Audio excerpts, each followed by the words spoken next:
Emotions are part of the MMA sport and are usually the strongest during fight night. Therefore, they're part of the fighter's job, and we prepared you for some of the deepest defeats in the UFC. So, suplex that subscribe button, kick the notification bell, and enjoy the rest of the video. October 22nd, 2022 was the night of the eagerly awaited main event, where Islam Makhachev finally met Charles Oliveira in the vacant lightweight title fight. Although everyone knew deep down that Oliveira would not be able to get through Islam, Charles, as always, believed in himself and went all or nothing. The Bronx shows up with an 11-fight winning streak, coming to claim the belt, which was stripped from him due to a controversial weigh-in situation at the fight before. The announcement featured a top display clash of Brazilian Jiu-Jitsu against Sambo. An electric fight. Charles did what he always does, but Makhachev would always be one step ahead. No matter how hard he tried, Islam would always give more, damaging him in stand-up and on the ground with a convincing performance. In the middle of the second round, the Dagestani caught the Bronx with a hook and knocked him down to easily pass his guard and finish him with an arm triangle choke. What a fight that was. Islam Makhachev must have the most incredible squeeze. His squeeze must be out of this world, because you see how quick Charles tapped once he clamped that on him. I mean, poof. Charles, who in his time gathered many fans due to his combativeness, was finally defeated and broken after 5 years. Sambo still won over BJJ that night, and the emotional damage can best be seen in the locker room after the match.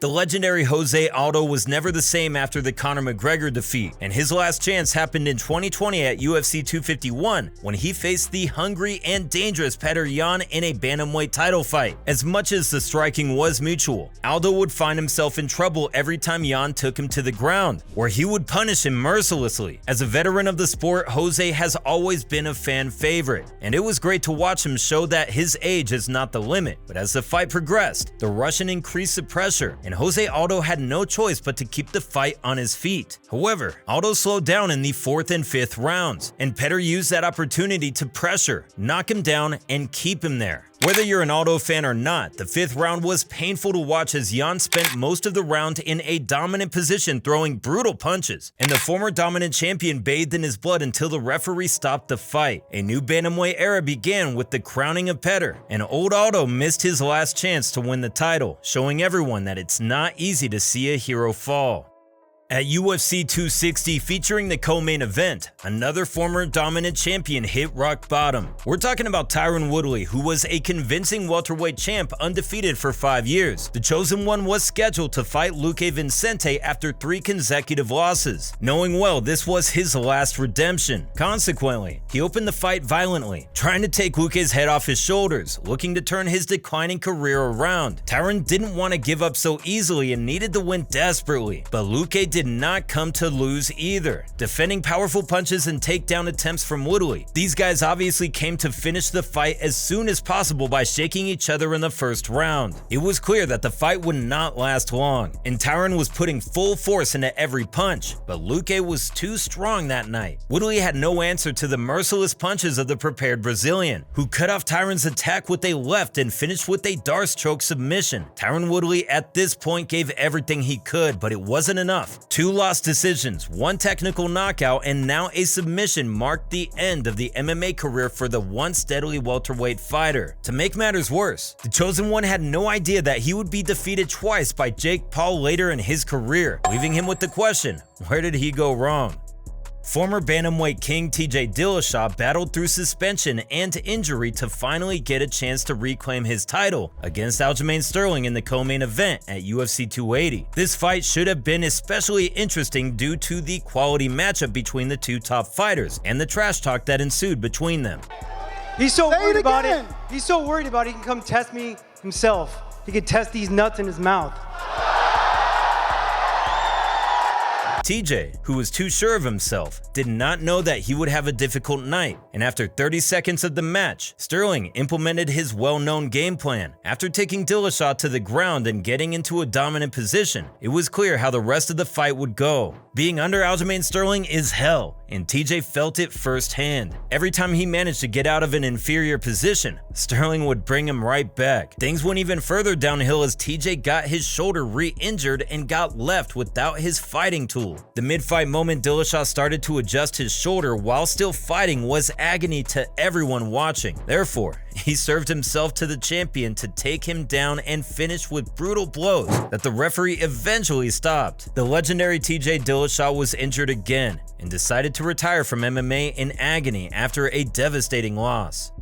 The amount of bad blood present in the main fight at UFC 264 between Dustin Poirier and Conor McGregor was over the roof. It was the third time the two met in the cage, and when everyone thought the score between them would finally be settled, something unexpected happened. In one of the most tense matches in recent years, two brawling masters entered with a thirst for blood. McGregor immediately put pressure on Dustin with kicks, using a completely different game plan than the last fight, which cost him the victory. Conor finally looked at his old self in the first round, but after exchanging kicks and punches, Dustin decided to take the fight to the ground, where he spent the rest of the round in a dominant position. Dustin treated Conor with shots from the top position, and an exasperated Conor sent elbows and evil smiles from below. Dustin pushes him with a couple of punches before the end, and McGregor remains visibly frustrated about the situation that befell him. Regardless of the painful injury, McGregor had a lot to say when he took the microphone, promising a fourth fight and plotting revenge.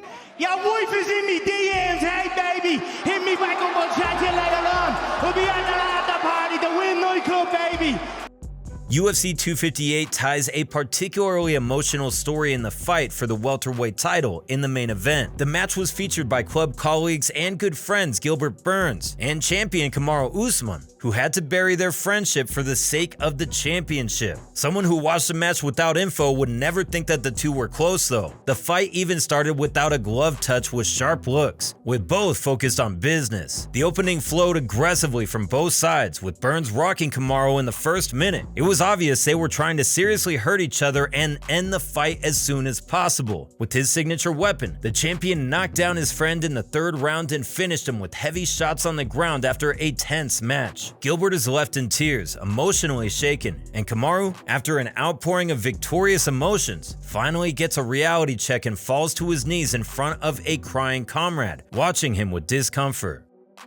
Darren Till had a hell of a run when he entered the UFC in 2015. Undefeated in 13 fights, the Englishman went on to go through the welterweight competition with 6 wins in the UFC and finally got a shot at the title, but is finished for the first time in his career by Tyron Woodley. After that, things went in a completely different direction, without a return for Till. After 4 losses in his last 5 bouts, Darren comes to the UFC 282 at middleweight looking for his last stepping stone to lift him out of despair against the dangerous Dricus du Plessis. Watching a top striker being taken down helplessly over and over again through 3 rounds and literally beaten up was not easy for the fans. Du Plessis was all over him from the beginning to the end, finally breaking him in the 3rd round and ending him with a submission. A devastated and defeated Till was left questioning his decisions, stressing after the fight that he would have to take a break from fighting, and the fans lost all hope of seeing him in full glory.